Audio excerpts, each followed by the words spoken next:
Today we are talking about solid modeling, which is chapter 9. So if you have your text, pull it out. You may want to mark some of these sections.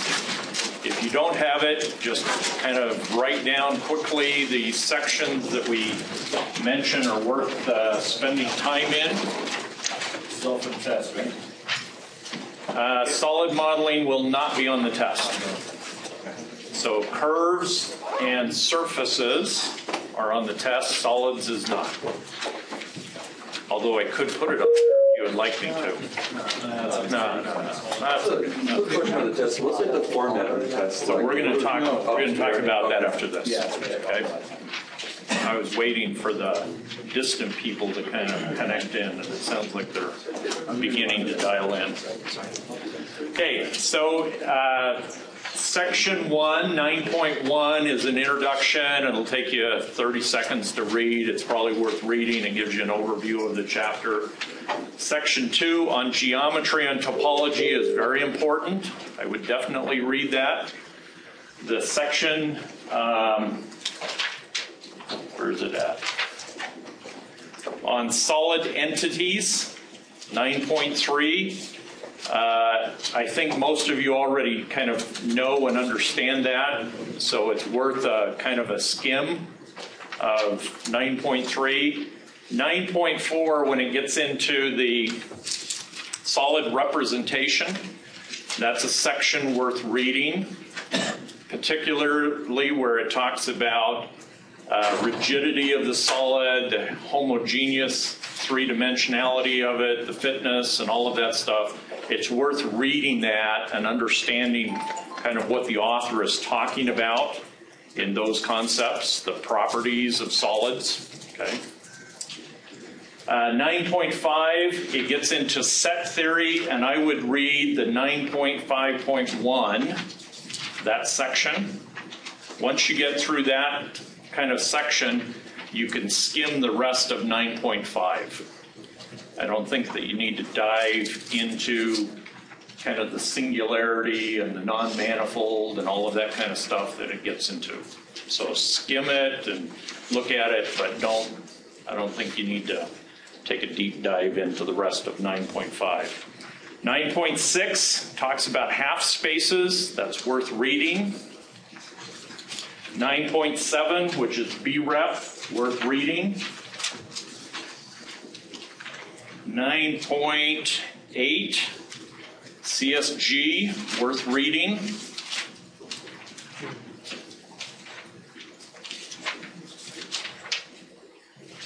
And 9.9, sweeps, worth reading. And that's pretty much the chapter. You don't have to worry about the tutorials and the other stuff in there. Okay, so that's what you need to be looking at after Thursday. I mean, it would have been nice to have it read before today's lecture, but it's probably not the case. So prepare for Thursday, which is the written midterm, which we'll talk about next. After Thursday, dive into chapter 9 and start reading that material and hopefully reinforce the lecture that we're talking about today. Okay? So let's talk about the rest of this week. Tomorrow, for the NX students, you'll be doing a practical midterm. The practical midterm will take all of an hour and 50 minutes. If you need an hour and 55 minutes, we'll probably give you that, but probably right at 5 minutes till.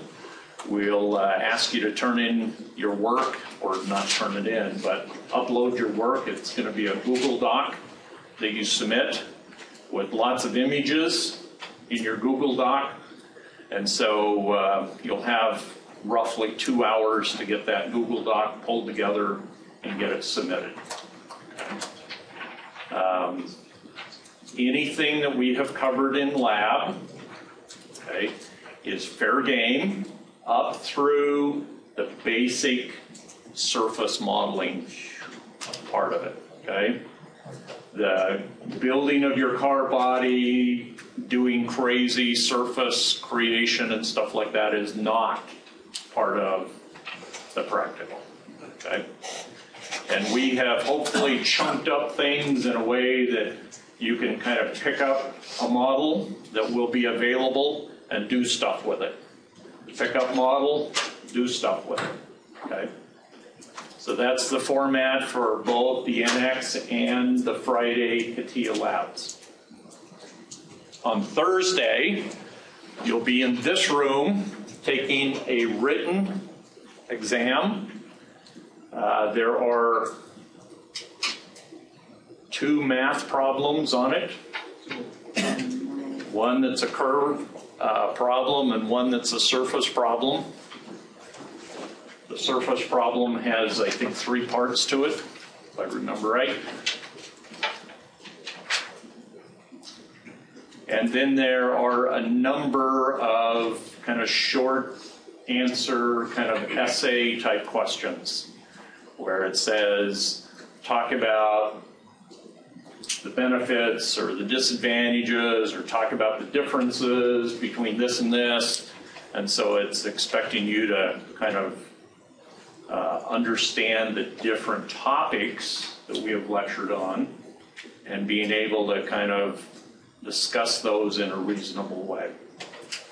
And again, everything that we have lectured on up to today's lecture is kind of fair game for the test. Today's lecture will not be on the midterm. Questions? Do you have any suggestions on the best way to practice, I guess, for the math sections, since we haven't done any homework on them? Yeah. So there are examples on that handout that we gave to you. And if you wanted to get ready for it, I would think about making up some of your own points and kind of putting your own points into those equations and chasing them around and seeing if you can come up with mapping functions and things like that. The lectures are uploaded to TCC, and so the surface lecture, again, has 2 curves that have a linear interpolation between them. You may want to kind of look at that and, again, make up some numbers and play with it. So we could have easily given you homework on top of all of your modeling and everything else, and I thought most of you would complain. So we chose not to do that, but you ask an excellent question, and I think the way that you prepare is you get that handout that had some problems worked on it, and you work with that. Get in groups and chase it around, make sure that you understand it. Would that include like the derivation of the equations? Like we're actually going from one form to another between, understand what I'm saying? I don't yet, so keep talking. Going from the original form into like a matrix form. No. So do I give you, here is an equation expanded out into this kind of thing? No. It's more the application. So another good question. Don't worry about trying to derive and set it up and show all that stuff. Make sure you understand how to kind of develop a mapping function with a bunch of points. So. On the exam, will you give us the equation then, or will you expect us to know it or be able to look it up somewhere in our notes? I don't give it to you. So, and I can tell you right now, it's nothing higher than, oh, that's a lie. We'll leave it at that. Something that you certainly ought to be able to do. So. And if you're not sure how the Pascal triangle works and fills up the MBE, you ought to figure that out. So, question? Is the exam open book or open note? Yes. Both. Other questions? So if the remote students didn't hear that, the question was, is it open book, open notes? And the answer is yes, it's open book and open notes. Closed neighbor, closed professor, closed TA. Other questions? Can we use digital notes? Or do we have to hand copy them? Can you use my slides directly? Is that what you're asking? No, my notes on my computer. You can use your notes on your computer. That's fine. So you can use that. Any other questions? Going. That counts for both the written and the practical open. No, we're going to require that you not use the computer on the practical. No. You're on the computer, anything on the computer is fair game. So having a book next to you, using it, working with it, the practical, yeah. The only thing you can't use is your neighbor or TA or something like that. Okay, any other questions? Going, gone. All right. Oh, I need the little advanced clicker thing.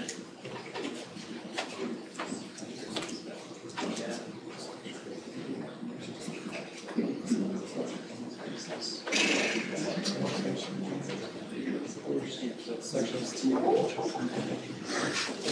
don't think that was the fourth.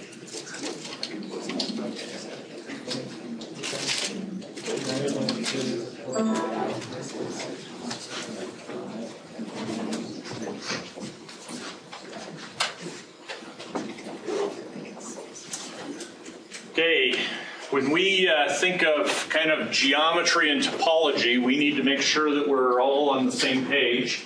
What is geometry? It is a set of actual dimensions that define the entity, the entities of the object. Okay, so they are the dimensions. Okay, when we think of topology, it deals with the connectivity or the associativity between the objects. And so the book gives a couple of examples. This, it says, the geometry, in other words, the dimensions, this length 2 is the same as this length 2, this length 1 is the same as this length 1, and so on. The dimensions of these two are exactly the same. So the geometry is the same, but the topology is different. Okay? Again, the topology of the second example is the same, but the dimension is different. Okay? And that notion of having geometry and topology somehow connected is what solid models provide to us, and we don't end up with kind of this nonsense geometry or nonsense shapes, okay, that Escher is known for, okay? So if we have those, the geometry, if we have the topology, if it is the same, then we can end up with a complete solid model. So this is a solid representation of an object. It is complete, meaning it has dimension, it has topology associated with it, but it is it can be ambiguous in the sense that how do you build it, okay? We say that this first object is unambiguous, but the way we create it can be two different processes, two different procedures. We can have this solid cube or rectangle, this solid, we unite them, we subtract that. We can have the bottom block, we subtract the cylinder, and we add the other rectangle. So kind of two different approaches for it. If we think of it in terms of 2D, we've got the same kind of issue. We can have a 2D sketch of A that we extrude, and we subtract from that a sketch B that is a cylinder that's extruded. Or we can have a representation where we